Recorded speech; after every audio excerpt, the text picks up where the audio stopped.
He's a very down-to-earth man, and yet very profound in utilizing the gifts, talents, and abilities God has given him to speak and to educate people in an entertaining way that has a great impact on their lives. And so, my friend, the next voice you hear is going to be that of my good friend Ty Gray L. As a matter of fact, one of his pieces, that he gave yesterday is a piece. I took part of it last year and just took that part about when a black woman smiles and presented that to my wife on Valentine's Day, obviously with her pictures on it and so forth. And did I ever get some great brownie points? Yes, I did. Yes, I did. And so I'm telling you, my friend, this brother can help you, and his words will motivate you. His life, my friend, is a living example that if you just keep it on, you can break through, and then you can be blessed to be a blessing to others. So, Mr. Ty Gray L., do what you do best. Talk to us. Good morning, Uplift family.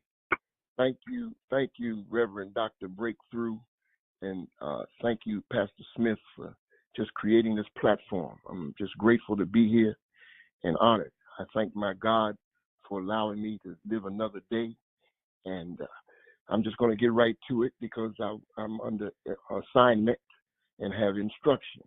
So this being Black History Month, I want to just jump right into a few things that I think are very important.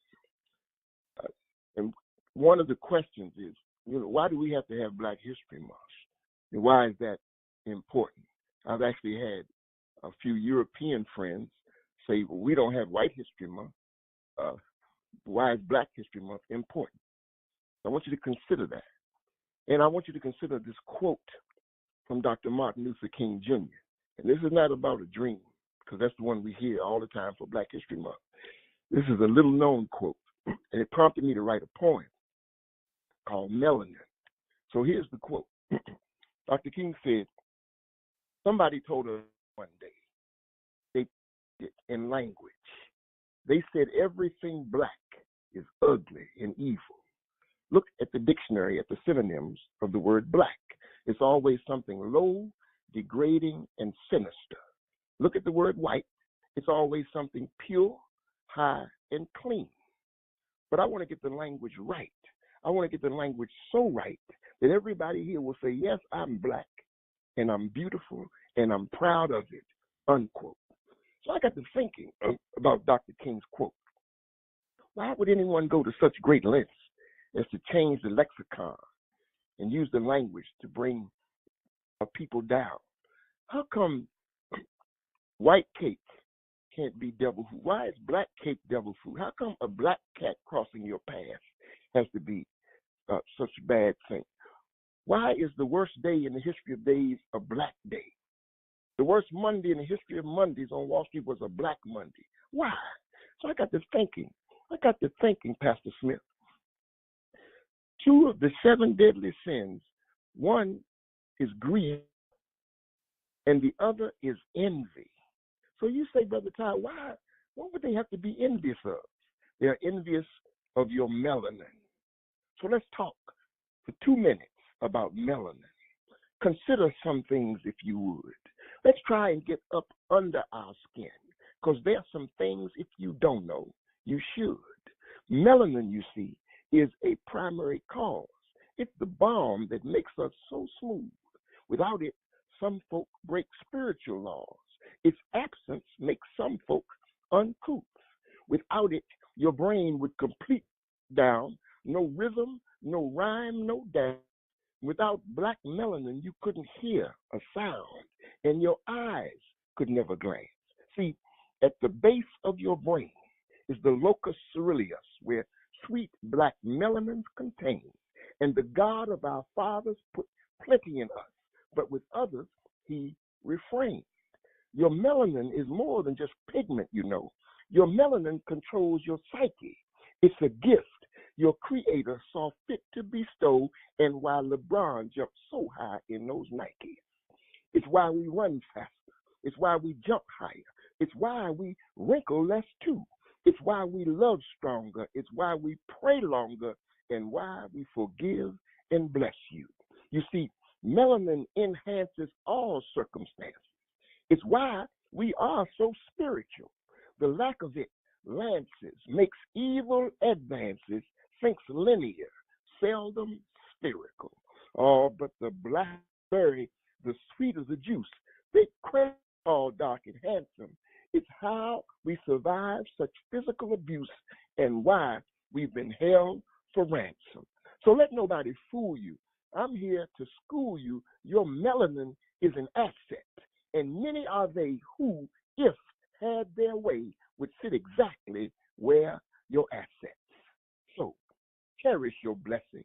Start right now confessing your love for your built-in tan and thank God again for the skin you're in. Give him all the praise you can. Thank God again for your melanin. Wow. Come on now. I'm going to do something with this phone. Can you hear me, brothers? Loud and clear, champ. Okay, great. Because I kept hearing some feedback on my end.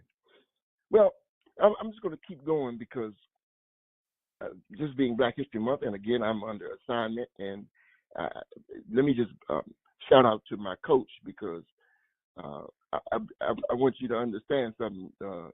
Coach 100K, Coach Breakthrough is awesome, man. I'm just the things that he's been teaching me in the last few days. I'm just on high. So anyway, I'm going to stick with my assignment. Come on now. Okay, so this my mother. I was born and raised in the first all-black public assisted housing project in the entire United States.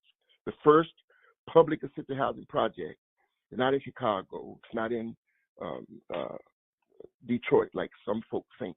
It's actually in Washington, D.C., a little small place called Washington, D.C. And I literally lived over the Lang Library.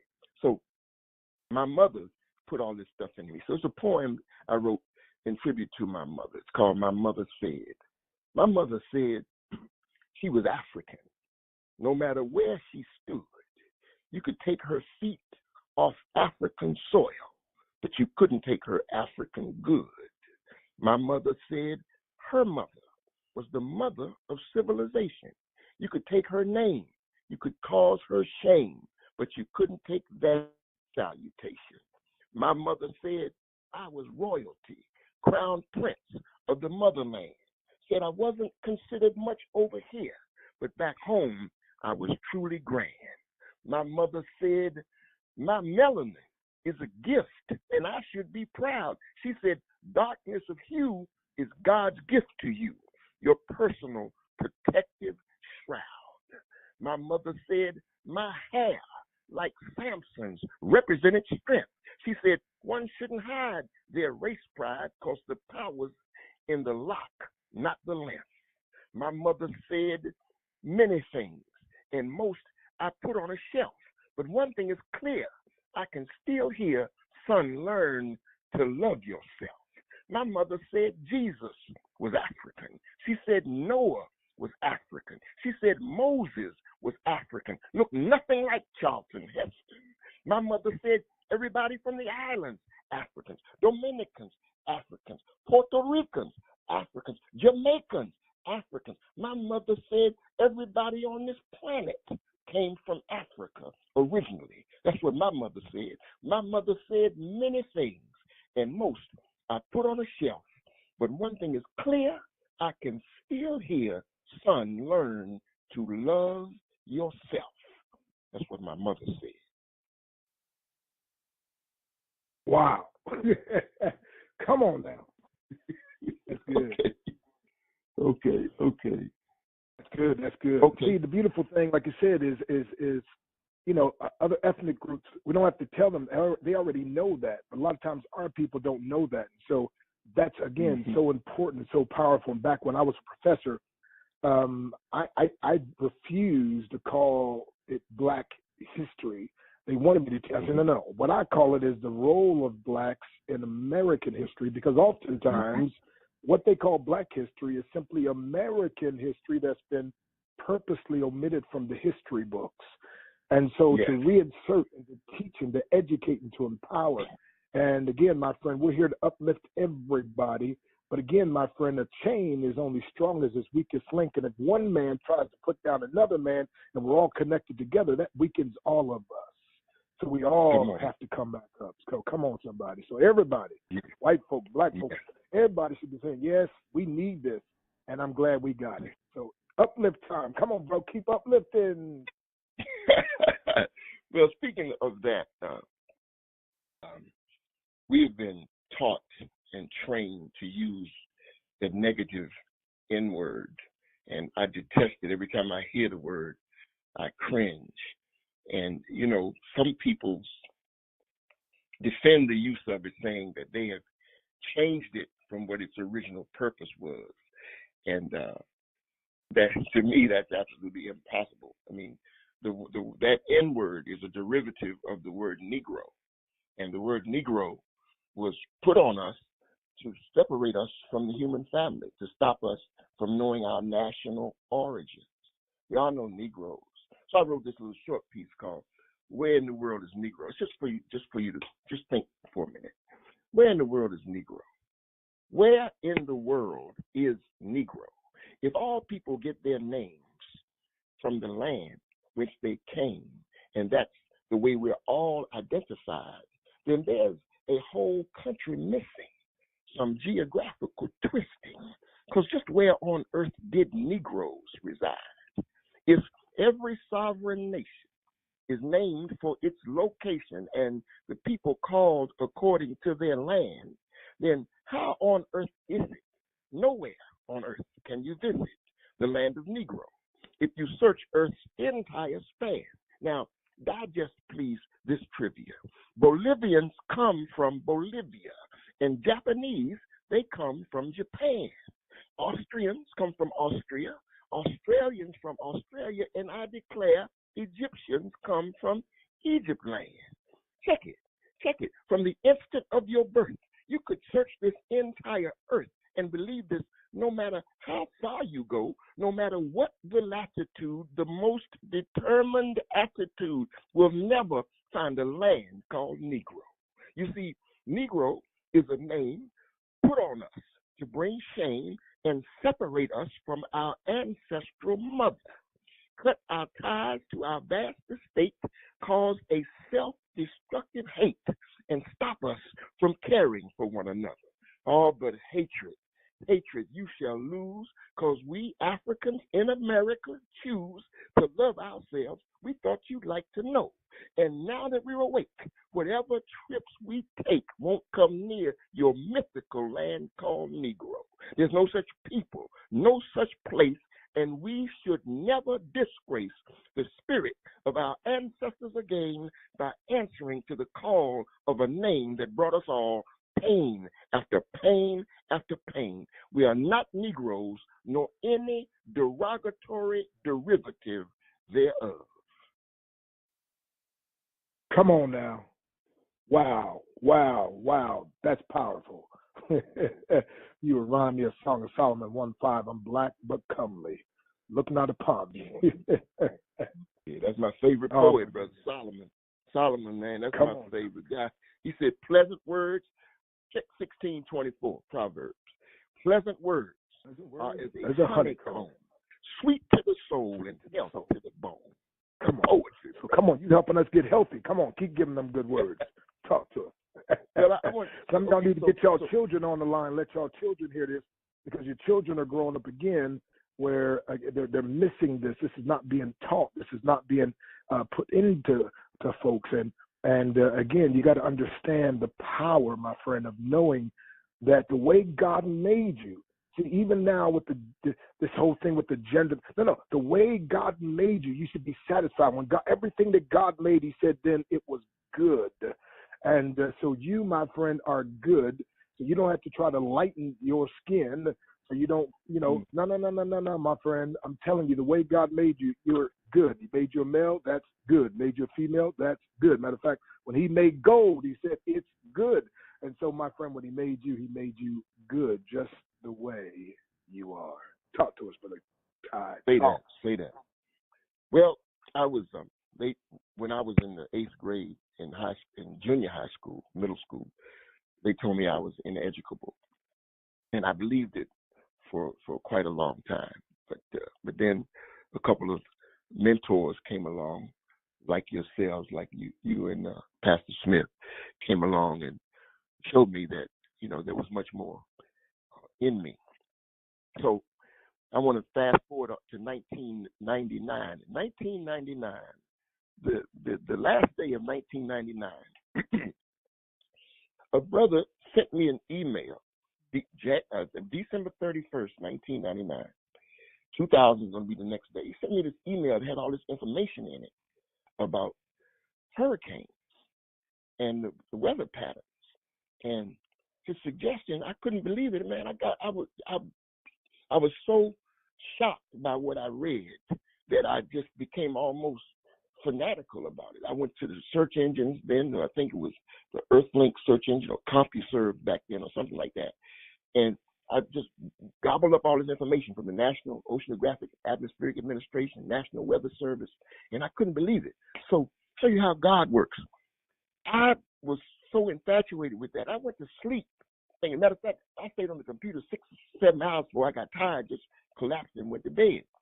I woke up the next morning with this in my head, almost verbatim, that I'm going to share with you now. I wrote a book. As a matter of fact, my whole ministry is called Breath of My Ancestors Ministry as a result of this piece. It's the only poem that I've ever written that I didn't write.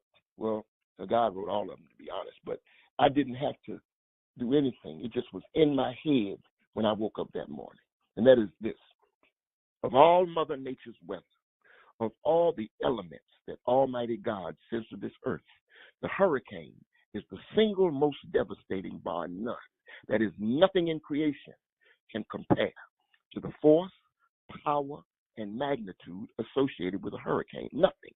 Avalanches, earthquake, tsunami, monsoon, derecho, volcano, tornado, none of them can compare.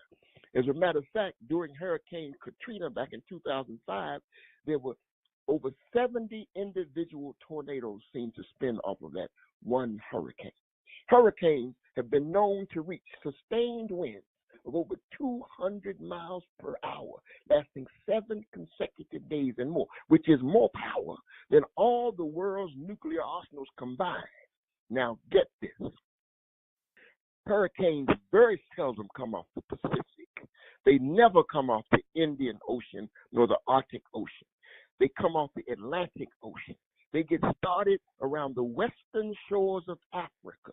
They take virtually the same route as the slave trade and slam primarily into the southern states of America. And so, for all these reasons, I submit hurricanes are the breath of my ancestors. There is a truth that must be told. Its force can't be contained about the history and the mystery in the rage of hurricanes. For you must know the reasons why gale force winds do blow and disperse their vicious vengeance on southern states below. You see, the bodies of my people through the Middle Passage came as cargo in slave ships, so a beast could lay quick claim. And their limbs were battered and broken by a heathen with no shame who stole us from our homes, then promptly changed our names. But now the laws of cause and effect, so appropriately germane, come collecting unpaid taxes in the form of hurricanes. You thought our spirits were beaten. You thought our spirits were tame. But instead of us defeating, God's temper you inflame. And now retribution comes to visit on the winds of hurricanes. Storm clouds gather over Africa full of vengeance, suffering, and pain, and they marshal their momentum full of hard black rain, dead set upon America as if possessed and insane. And since all those cries for mercy, I said all those cries for mercy fell on deaf ears in vain, you must feel the wrath and the fury of hurricanes, for the girls you stole from Senegal and the boys from the Ivory Coast. The spirit of those ancestors haunt Louisianans most because of all the slave ship harbors in the many ports of call. Yours were the most insidious, the vilest of, and for all you island dwellers to whom this verse pertains, your shores made shelter for sellers of human beings in chains. Thus, the breath of my ancestors forged a spiritual weather vane that plots a course of sorrow via the gale of hurricanes. Because in cargo holds you laid 20 million souls like spoons in kitchen cabinets. But now the winds blow down entire towns, leaving tents to pitch and maggots. And the law of just requital, extracting its just due, says that you must pay for the games you play. Florida, Mississippi, and Texas too. So if the next gale wind you hear evokes real fear and the terror seems inhumane, it's just the breath of my ancestors in the spirit of the hurricane. Wow. Wow. Powerful, powerful. Now, my brother, sometimes when you're speaking, it's a little buffed, so you might need to move back. You got a booming voice. I'm not sure what it is, but we want to make sure that message gets clear, bro. So, man, what power, what power. We got just 5 minutes left, man. So we need to, give us something else. And I'm sure you're going to close out with a black woman smile or something, but come on, man, let's do something. Well, you want me to do that one again? Bro, come on, man. That's history. Come on. Okay, I will. Okay. Well, I'll just go right into it. I had this other one called "We Must Never Forget," but I'll do a black woman smile. Both, man. Hey, Dr. Breakthrough. Let him do both Good. of them, man. Hey. Come on. Yeah. Come on, do them both, Do both man. of them. Do them both. Okay, well, I'll do this one called "We Must Never Forget." Every year, we're asked to remember a day that will live in infamy. Every year, we're asked to remember December 7th, 1941. Comes on the news, all of that.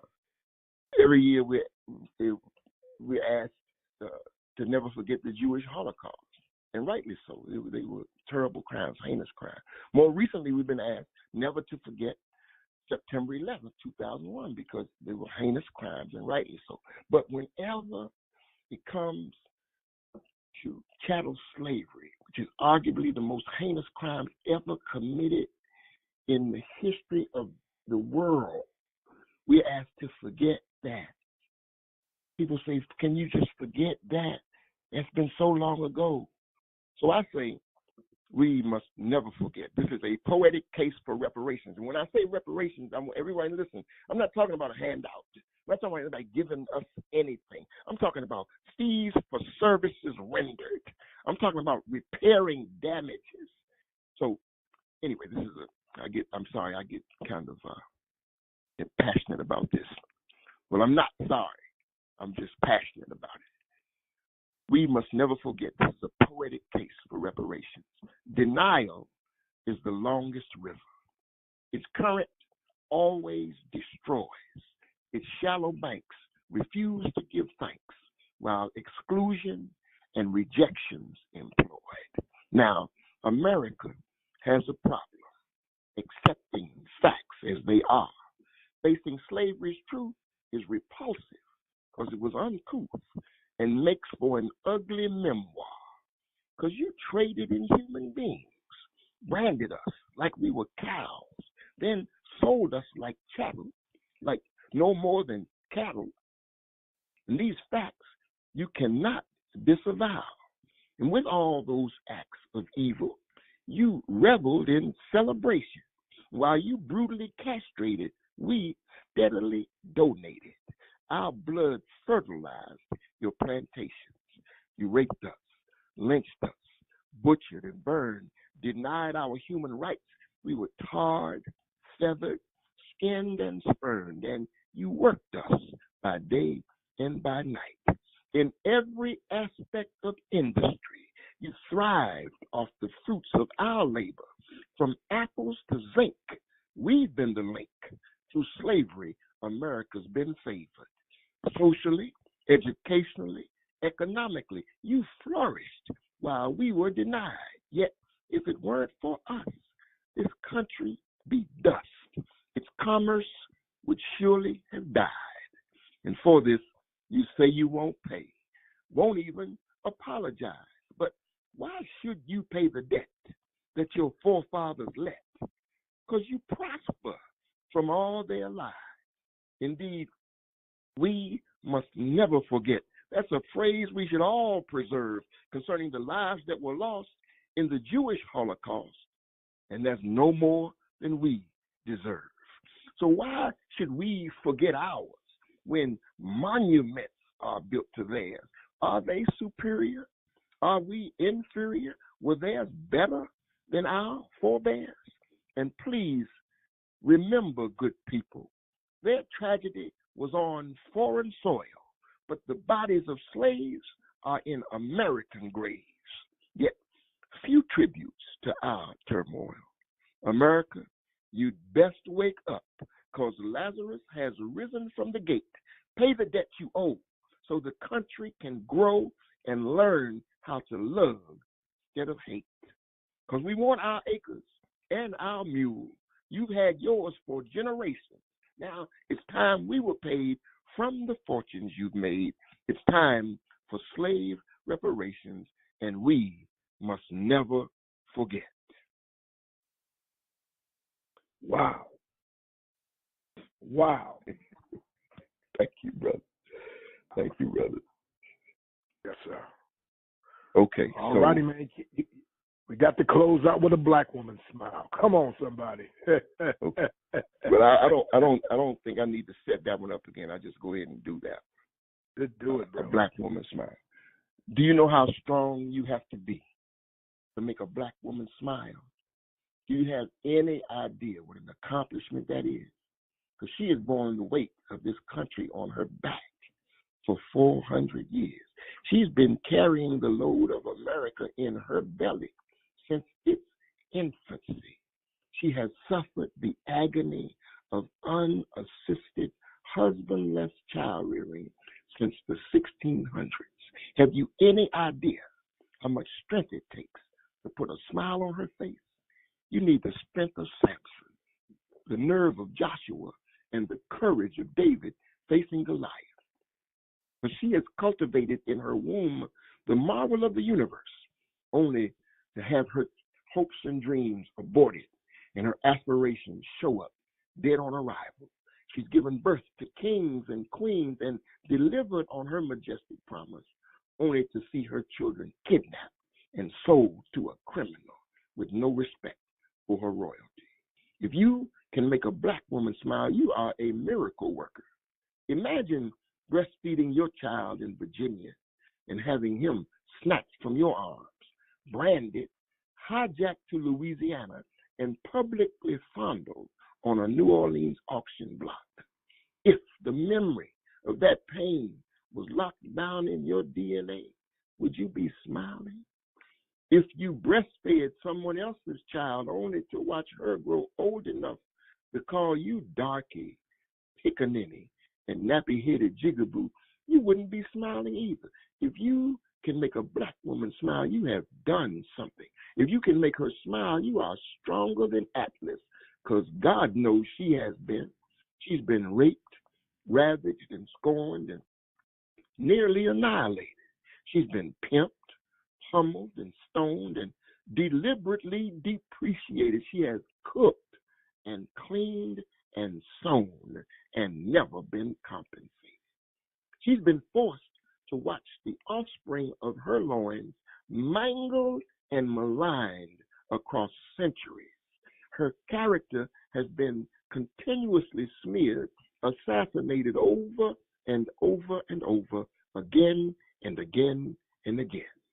You ever thought about how strong you have to be just to be a black woman? She's had to make brick without straw.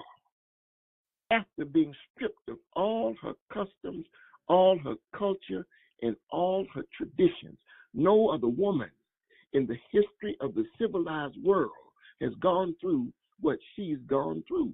No other beings on this planet has endured what she has endured. She's been chastised, criticized, demonized, and terrorized. She's had to stand when her man was bullwhipped for trying to stand. She's had to stand when her man was castrated for trying to stand. She's had to stand when her man was hung by his neck for trying to stand.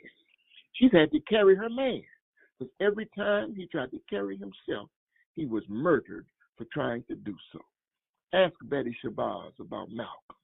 Ask Coretta Scott King about Martin. Ask Emmett Till's mother. Ask Trayvon Martin's mother. If you can make a black woman smile, you have achieved something.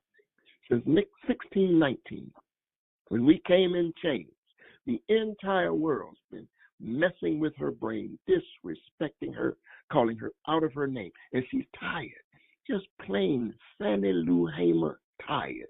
Tired of being called B words and H words and N words and other words and everything except the child of God that she is. But there is one thing in this world that will make a black woman smile, and that's her man, a real man. If you're doing what you're supposed to do, she'll smile. She'll smile regularly and gladly. So man up, my brother, man up. Make your woman smile. Treat her like the queen that she is. She deserves it. She deserves it. And recognize this. In all of God's creation, there is nothing more alluring, more appealing, or attractive. Nothing more beautiful. There's nothing more charming, more charismatic, or captivating. Nothing more delightful. There's nothing more elegant or exquisite. Nothing more fascinating. Nothing more gorgeous. There's nothing more inspiring, more intoxicating, or invigorating. There's nothing more magnificent, nothing more lovely than a black woman's